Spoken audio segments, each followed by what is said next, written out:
4D constantly scans for new threats in your neighborhood, alerting you faster than ever when severe storms are heading your way.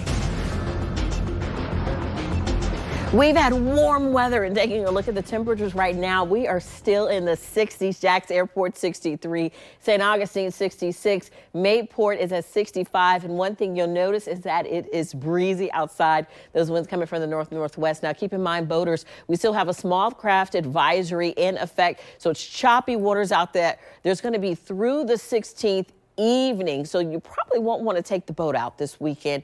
Also along the coast, you see here in this light mint color, we do have a coastal flood advisory that's in effect until 10 a.m. going through tomorrow. Now also taking a look at exact track 40 radar, we do have a low probability for rain between 10 and 20% this evening. We will not have a washout, but keep in mind that we do have some sprinkles of rain right now moving through, coming off the Atlantic coast, coming onshore. This is specifically in the area between Brunswick and Darien, moving west. And then as we go further south into northeast Florida, you also see we're getting some rain along the coast from Palm Valley all the way down to St. Augustine Beach and parts of Flagler and Putnam. So you can see here we have those light sprinkles moving through right now. Areas of Nocatee, South Ponte Vedra, World Golf Village, all the way down 17 into areas closer to Putnam and Palatka, specifically in Putnam County. And then in the core of Duval County and parts of Jacksonville and Clay, we still have some rain that's moving through, but it's sprinkles of rain. It's very isolated, and most of you will not be impacted by it.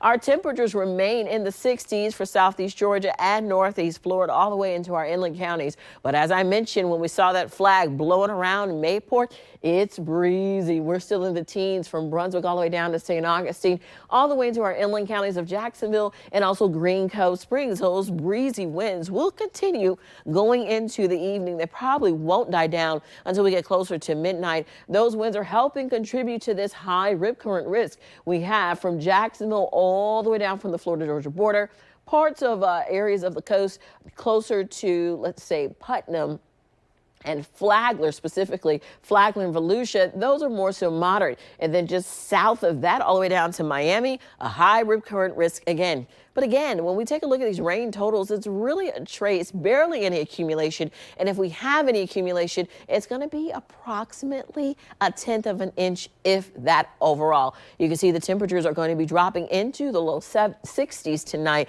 but we're not going to get into the 40s or the 50s. Just have a light jacket. Take a look though. We have a cold front that's going to move through the area, likely between Wednesday, Thursday. The first one that moves through Tuesday won't have much of an impact, but the one for Thursday will likely have behind it much colder weather and the temperatures that we don't like, even though they're average temperatures for us.